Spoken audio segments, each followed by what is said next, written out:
Kapag nagsushoot ako ng weddings, I usually use a tripod and a gimbal. Plano ko sana sa content na to ay maging challenge, gimbal at itong Cobra 3 monopod lang ang gagamitin ko. Pero nung dumating yung araw ng shoot, hindi ko pala talaga kaya.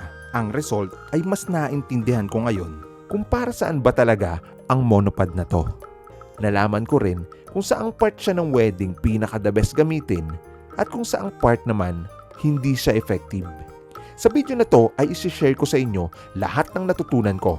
Let's just say, ito talaga ang purpose ng iFootage Cobra 3 or in general, the true purpose of a monopod. Ito nga pala yung monopod na sinasabi ko, ang Cobra 3 monopod. Ito yung pedal version. Iba pa to dun sa Cobra 3 Strike na kung maalala nyo, ginamit ko na rin dati. Unang sabak ko pa lang dito sa pagsushoot ng details, napagamit na kagad ako ng tripod. And I will tell you why. So yun lang ang problema, hindi siya pwedeng static ng ganito. Kasi muuga siya. Tripod pa rin ang kailangan dito. Hindi talaga siya pang static shot na. Ang monopod kasi ay hindi masyadong stable. Kumpara sa tripod, umuuga siya ng bahagya. Kagaya na to, check nyo. Normal lang yan sa mga monopod. Kaya kong pigilan yan basta palagi kong hawak yung camera ko while shooting. And since mga details nga yung sinushoot ko dito, mas madali kung naka-tripod. Ang purpose kasi ng monopod ay parang stabilized handheld. At ipapakita ko sa inyo kung saang part ng wedding shoot maganda tong gamitin. Dito yon sa part na to, ang beauty shots. Kasi kapag nagsushoot ako ng ganito, may mga camera movement na gusto ko handheld. Pero kahit handheld, gusto ko stable pa rin yung shots. Okay, ma'am, pa-capture ako ng movement ko sa kamay na yun. Nakatutok kasi yung camera ko sa kamay mo. Pwede mong ibaba, tapos ibabalik mo ulit sa dati. Susundan ko yung kamay mo. 1, 2, 3, go, lagay. This is one of the purpose kung bakit pinili ko ang monopod for this scene. Para siyang cheat code. Hawak mo parang handheld pero hindi siya mukhang amateur. Steady shots at may movement pa rin yung camera. Hindi bagay sa mga shots na to kung nanginginig yung frame. Balance yung camera and control yung galaw. Pwede akong mag-sway-sway ng konti from left to right at nakukuha ko yung motion na pang cinematic. Hindi stiff tulad ng tripod at hindi rin sobrang smooth tulad ng gimbal. Sakto lang. Gawin natin medyo mas mabagal pa. Go. And buong mga beauty shots na ganitong style, lahat yan ay sinut ko gamit ang monopod. Yung pwesto ko nga ito, medyo masikip actually. At dahil nga monopod yung gamit ko, advantage talaga dito, mas madali akong makakagalaw.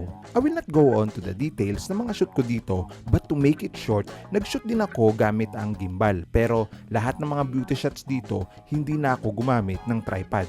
For me, sapat na tong Cobra 3 monopod na to. You know, reflector. Teknolodya! Teknolodya! Tingin ka lang sa baba, ma'am. Hayaan mo lang yung hangin na hanginin yung hair mo. Meron akong ilang mga paboritong scene na gustong gawin tuwing kasama ni bride yung mga abay. May times na gusto ko mababa lang yung camera ko tapos nakatutok pataas yung shots. Maya-maya lang ay papakita ko sa inyo. Alam mo ba na ang Cobra 3 na ginagamit kong ito ay may natatanging feature na hindi mo makikita basta-basta sa ibang mga ordinaryong monopod. Kasi detachable yung pole niya. Pwede kong tanggalin yung pinaka-head niya at ikabit dun sa paalang mismo. Parang ganito. Ito nga pala yung shots na nakuha ko sa ganitong anggulo na mababa lang. Kung bakit ganito yung anggulo ko, nakikita nyo naman kasi yung location namin. Puro mga sasakyan. Hindi siya masyadong maganda sa background. That's why ang camera ko ay nakatutok pataas. Kung titignan mo naman yung output, hindi mo rin naman masasabi na sobrang baba pala ng shots na yun. No? At kung mahahawakan nyo nga yung pole niya, magaan lang siya pero solid. Napakaganda ng pagkakagawa.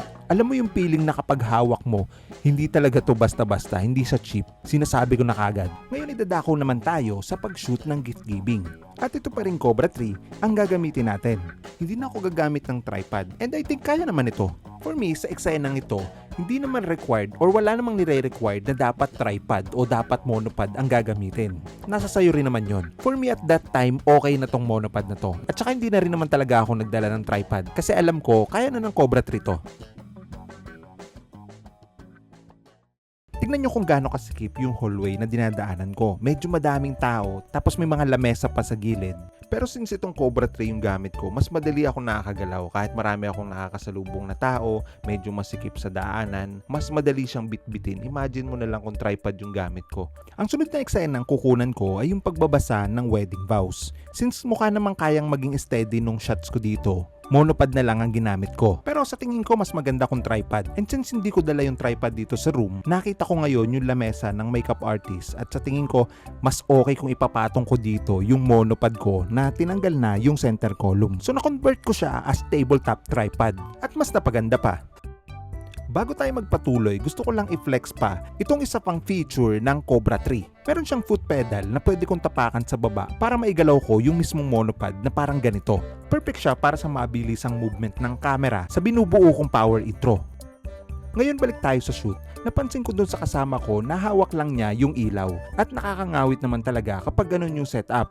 Wala na kasi kaming available na stand kasi kasalukuyang ginagamit dun sa kabila sa groom side. So naisip ko na gamitin na itong monopod para mapagkabitan ng ilaw at fit na fit siya. Tinanggal ko lang tong K5S head at ipinalit yung ilaw na hawak niya. And that's it. Meron na kaming instant stand. So, kailangan talaga natin to. Oo, di ba? Oh. Ready tayo. 1, 2, 3, and go. Yan! Okay, good. Ngayon ipupunta naman tayo sa church at gaya nga na sinabi ko kanina, madali siyang bitbitin, mabilis ang galawan. Mabilis akong nakakakuha ng mga candids. And yung style ko naman talaga is pagdating sa simbahan, nagsushoot na kagad ako ng candids. Hindi pwedeng mawala to unless dumating kami ng super late na halos magi-start na kagad yung pagpapalakad ng mga entourage. And kami naman, kailangan na naming i-shoot yung paglalakad nila. And since maaga kami, mas marami kaming magagawa. Dito sa simbahan, may mga paborito akong kunan. Yung mga establishing shots, static lang. Gusto ko steady lang. Pwede ko rin siyang i-shoot gamit ang monopod, pero mas okay kung tripod. Dito rin sa simbahan, mas nakita ko ang isa sa pinaka-purpose ng monopod, ang pag-shoot ng candids. Bagay na bagay to sa mga candid shooters. Yung mga third cam, yung run and gun, yung mabilisan na parang ambush. Kasi pagdating sa candids, unpredictable talaga yan. Hindi mo alam kung kailan magaganap yung mga importanteng eksena. Bukod dun, dahil sa monopod na to, mas madali na makakuha ng mga shots sa bintana ng bridal car. Hindi talaga ito nawawala sa shot list ko. Madalas ko tong kinukunan na naka-handle na ipinipilit ko na stable pa rin ang shots. Nung wala pa akong monopod, tripod talaga ang gamit ko dito. Pero medyo mahirap. Malapad kasi yung buka ng paa ng tripod kaya medyo sikip siya dito sa pwesto sa tabi ng bintana ng sasakyan. That's why kapag sinushoot ko to, tinutupi ko lahat ng paa ng tripod acting like na parang monopod. So since may Cobra 3 na ako, madali na siya. At isa ang eksenang to na fit talaga ang paggamit ng monopod. Goods po yun at kukuha lang pa ako na medyo mas malayo ng konti. Tataasan ko pa ng konti yung ating pataas na. Pasok. Okay. Hold lang po mama. Nice. And goods ako dun. Kuya Daps, goods ako all the way. Sorry napagintay ko pa. Nasanay ka naman. Habang naglalakad si groom kasama yung parents niya, isa munang panning shots gamit yung Cobra 3. After niyang maglakad, dumiretso naman ako sa unahan para i-shoot yung reaction niya. So para mas makarami, naghanap pa ako ng ilan pang mga bisita dito para makunan ko ng mga candids. Ipa-flash ko na nga lang pala dito yung mga nakunan ko para makita nyo rin. Kung titignan nyo, medyo masikip dito sa pwesto ko. At dahil monopod nga yung gamit ko, hindi na nagiging problema yon. Mas madali ako nakakagalaw. Pagkatapos, nilipat ko kagad yung camera ko sa gimbal at pupwesto na ako sa may pintuan ng simbahan para makunan naman yung pagpasok ni bride hanggang sa makarating siya sa unahan. Ngayon, it's time to shoot the reaction. Gusto ko talagang gamitin yung monopod na to all the way sa mga shots na to. Pero hindi ko feel. Simple lang ang dahilan. Medyo mataas kasi yung monopod. Ganito kasi yan. Kapag nagsushoot ako ng mga reaction, mababa lang yung camera ko at ginagamit ko yung mga bagay sa paligid ko as foreground. Kagaya nitong mga upuan na nandito, itinatago ko yung camera ko para magkaroon ng foreground to add depth sa subject ko. Hindi mo naman to kailangan gawin o gayahin o sundin palagi. Wala lang, paborito ko lang talaga yung mga ganitong shots. That's why tripod talaga ang ginamit ko. Ang susunod na magaganap ay vows. Monopod sana yung gagamitin ko kung gusto ko ng challenge. Kaya ko naman, kaya lang mas pinili ko na lang yung tripod. Actual wedding kasi to at ayokong magkamali. Nakakahiya naman sa editor kung medyo magalaw yung shots ko habang nagva-vows, and kahit hindi ko na-explain, mukhang alam nyo na rin kung bakit. That's why for me, tripod talaga yung dapat kung gusto kong maging mas madali yung trabaho. Balik tayo sa feature nitong Cobra 3. Yung ginagawa kong tabletop tripod, kasi kukunan ko yung isa rin sa paborito kong eksena dito, yung pagluhod ng mga tao sa simbahan. Lahat na lang ay paborito ko no? Makukunan ko lang kasi siya na maganda para sa akin if mababa yung camera ko. So perfect talaga siya dito sa scene na to. Pagdating naman ng Kiss the Bride, since ako yung second angle at nandito lang ako sa side, pinili ko na itong Cobra 3. Sa dahilan na kaya ko siyang pataasin at yun yung shots na gusto ko. Mataas kasi kung mapapansin nyo, nakatayo lahat ng mga tao na nasa harapan ko. Nagpatuloy lang yung mga shoot namin mula recession, post-snap, hanggang reception. And since ako yung creative, hindi ko na ginamit yung Cobra 3. This video is not about comparing tripod and monopod. Magkaiba sila ng purpose at pareho silang may sariling gamit. Yung monopod challenge na pinlano ko, mas kaya ko yon sa prenup or save the date video at nagawa ko na yon. This monopod is para sa mga run and gun shoot, mabilis ang setup at vlogging. And speaking of vlog, ang napanood nyong behind the scene nga pa lang to ay sinut ng assistant ko at ginamitan niya to ng iFootage Cobra 3 Strike. Ito yung another version ng Cobra 3 din.